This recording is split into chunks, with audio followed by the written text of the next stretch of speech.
Selon un rapport de l'autorité, la zone économique du canal de Suez avait réussi à renforcer sa compétitivité par rapport aux zones environnantes, devenant ainsi un centre logistique, industriel et commercial de premier plan et une porte principale vers le continent africain et les marchés mondiaux.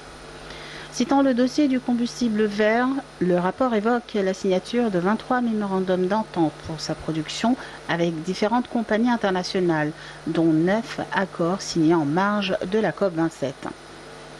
La zone économique du canal de Suez a annoncé la signature de nombre de contrats définitifs avec le développeur industriel chinois TEDA Egypt pour des projets dans l'industrie textile, les pièces détachées automobiles et les transformateurs électriques d'une valeur d'environ 60 millions de dollars.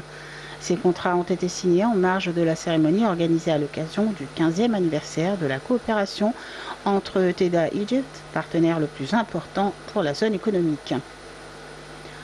Walid Gamaleddine, chef de la zone économique du canal de Suez, a déclaré après la signature des contrats que les nouveaux projets sont le fruit d'un travail continu et d'un partenariat stratégique entre la zone économique du canal de Suez et les investisseurs chinois. Le chef de la zone a affirmé que les nouvelles incitations à l'investissement représentaient une étape importante pour renforcer le climat d'investissement dans la zone économique. Il a indiqué que ces incitations seront grandement bénéfiques aux investisseurs et confirmeront l'engagement du gouvernement à leur égard. M. Gamaleddine a souligné la présence de 36 entreprises du service et de logistique opérant dans la zone économique du canal de Suez. Les tournées vers l'Asie et l'Europe seront organisées à partir du mois d'août après le succès de la tournée promotionnelle en Chine. La zone économique du canal de Suez a annoncé la signature d'un contrat d'attribution d'un terrain de 20 000 mètres carrés en faveur de la société Mienta France pour créer sa 3e usine à l'intérieur de la zone industrielle de Sorna, affiliée au développeur industriel suédois pour le développement industriel, une des filiales d'El-Saoudi Electric. Selon un communiqué publié par la zone économique du canal de Suez, ont consigné l'accord le PDG d'El-Saoudi Electric, Mohamed El-Amer, et le membre délégué de Mienta, Nicolas Bouri Mienta, pour objectif de commencer à investir environ 5 millions pour établir une usine et un entrepôt de petits appareils électroménagers. Il s'agit de la 3e usine de la société dont l'ouverture est prévue en 2024 dans le cadre de ses plans pour devenir un centre d'exportation dans la région du Moyen-Orient et de l'Afrique du Nord. M. El-Amer a déclaré que cette coopération s'inscrivait dans le cadre du soutien du développement et l'exploitation des zones industrielles durables et intégrées.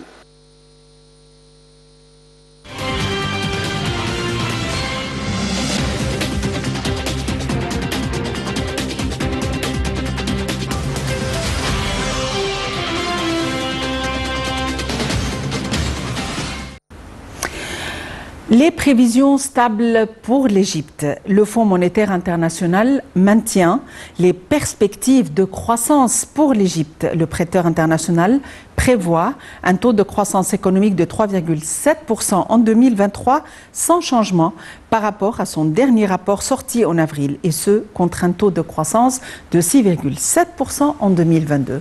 Voyons les détails dans ce compte rendu. Le Fonds monétaire international maintient les perspectives de croissance pour l'Égypte. Le prêteur international prévoit un taux de croissance économique de 3,7% en 2023, sans changement par rapport à son dernier rapport sorti en avril, et ce, contre un taux de croissance de 6,7% en 2022. Le FMI prévoit en outre un taux de croissance de 4,1% pour l'Égypte en 2024, contre 5% dans le dernier rapport en avril.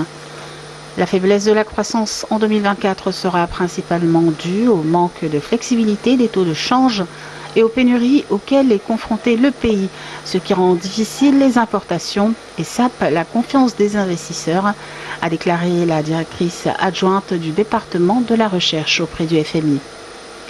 En effet, depuis mars 2022, l'Égypte a dévalué la livre face au dollar à 3 reprises, réduisant la valeur de la monnaie locale de 50% environ. Un fait qui a intensifié les pressions inflationnistes et conduit le taux d'inflation à des niveaux records. Brooks, qui s'est également exprimé sur l'inflation lors d'une conférence en ligne à l'occasion de la publication du rapport, a noté que le FMI prévoit une inflation de 24,4% cette année, qui passera à 32% en 2024. En ce qui concerne l'inflation, je pense que nous avons vu des taux d'inflation relativement élevés. Une grande partie de cela est due à la dépréciation de la monnaie, ce qui explique notre conseil d'adopter des politiques qui rétablissent les équilibres macroéconomiques tout en contrôlant l'inflation. La chose la plus importante est de permettre des taux de change plus flexibles, renchérit l'économiste. L'application de l'accord de financement de 3 milliards de dollars conclu entre le FMI et l'Égypte est légèrement en décalage. Le FMI appelant à une dévaluation de la monnaie égyptienne et une accélération du programme d'offres publiques du gouvernement. Selon l'institution financière mondiale, la hausse des taux d'intérêt directeurs appliqués par les banques centrales pour lutter contre l'inflation continue de peser sur l'activité économique. Bien que l'inflation mondiale ait été revue à la baisse pour l'année prochaine, elle reste élevée. De 8,7% en 2022, le FMI prévoit un taux de 6,8% en 2023, puis de 5,2% en 2024. Ce dernier chiffre a été en effet révisé à la hausse par rapport aux prévisions d'avril. Cependant, l'inflation hors énergie et alimentation a en moyenne ralenti et reste nettement supérieure aux objectifs de la plupart des banques centrales, avertit le FMI.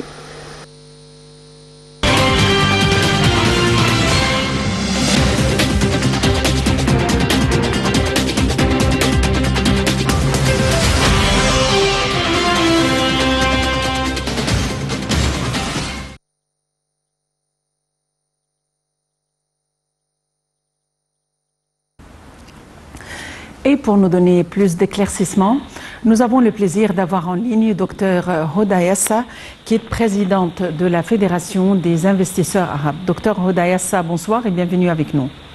Bonsoir. Docteur Hoda Yassa, les prévisions du Fonds monétaire international indiquent qu'il y a une certaine stabilité concernant la croissance économique en Égypte et ce prêteur international prévoit un taux de croissance économique de 3,7% en 2023 sans changement par rapport à son dernier rapport sorti en avril et ce contre un taux de croissance de 6,7% en 2022. À votre avis, quelles sont les raisons qui ont fait que le taux de croissance est maintenu en Égypte dans une période où, alors que nous passons par une période difficile? Une période très difficile au niveau mondial, ce qui prouve vraiment comment a été mis toutes les lois et les régulations qui ont été mises pour l'exercice sur le niveau des impôts, des douanes, tout ce qu'ils ont mis comme loi ont beaucoup aidé à cette croissance. Plus aussi, durant ces jours-ci, on attend vraiment une croissance assez bien élevée après que notre président préside pour le moment le Conseil des investisseurs et de l'investissement en Égypte. Ça a donné une image tout à fait différente et très importante vers les pays, les autres pays, soit de l'Europe, de l'Afrique, du monde arabe, de partout. Ça a générer la confiance dans les investissements en Égypte. Docteur Hoda Yassa, on aimerait jeter la lumière sur les investissements arabes en Égypte à l'heure actuelle, étant donné que la facette de l'investissement évolue. Comment peut-on définir les investissements arabes en Égypte à l'heure actuelle? Ce qu'on peut voir très clairement, c'est la croissance de ce genre d'investissement du pays arabe. Et aussi, j'aimerais dire que durant le 30 octobre prochain au 3 novembre, il y a le plus grand événement qui va se passer à Sharm el-Sheikh sous la présidence du ministère général Matbouli et de la Ligue arabe qui va se passer à Sharm el-Sheikh sur l'investissement arabo-africain et relations internationales. Là où tous les gens viennent de tous ces genres de pays, surtout du monde arabe, pour étudier les projets qui sont présentés par notre gouvernement.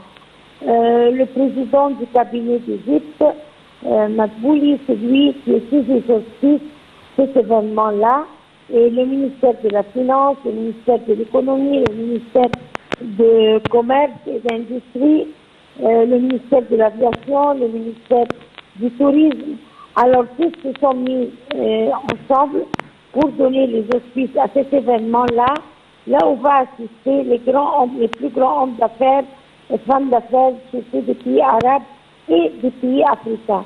Là où on va présenter l'avantage d'investir en Égypte et les pays qui donnent le support pour l'Égypte, le monde arabe, tous vont être là présents. Alors, on a beaucoup d'espoir que ça va faire aussi une autre exploitation. Oui. À l'heure actuelle, c'est l'Union des femmes investisseurs arabes qui organise cet événement. Très bien.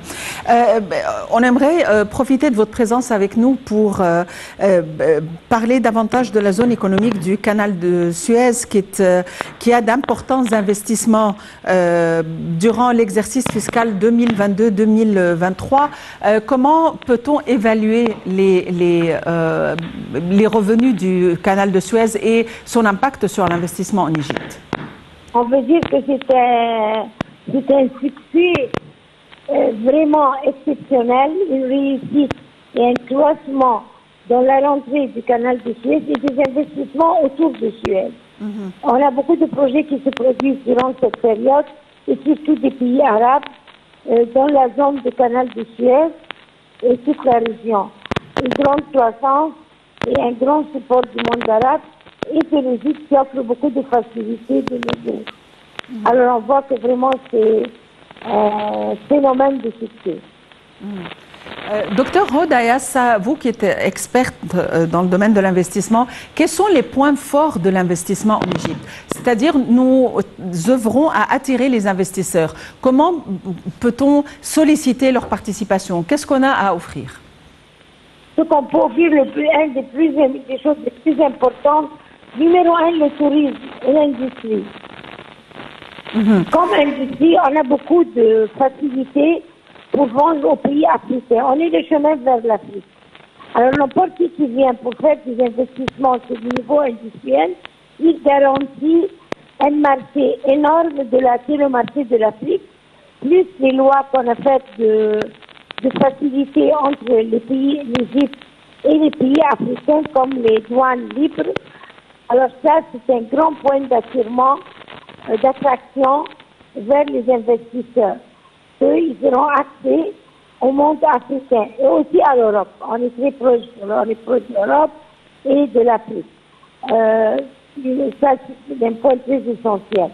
Et aussi pour l'investissement sur le niveau tourisme, sûrement on est un pays touristique et on a beaucoup d'avantages et beaucoup de facilités qui sont offertes par le Conseil de l'investissement en Égypte.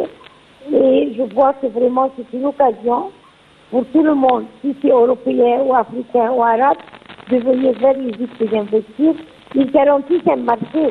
Il n'y a aucun risque. Depuis le premier jour qu'ils rentrent dans l'investissement en Égypte, ils ont toute la zone africaine garantie à 100%, touristes qui travaillent tous les jours, avec beaucoup d'arrivées vers l'Égypte, étant donné qu'on n'a pas seulement l'ancienne histoire, mais aussi on a les nouveaux développements, le niveau industriel, le niveau économique. Ça va beaucoup attirer pour venir investir vers l'Égypte. Docteur Rodaya, vous êtes la présidente de la Fédération des investisseurs arabes. Je vous remercie pour votre présence avec nous.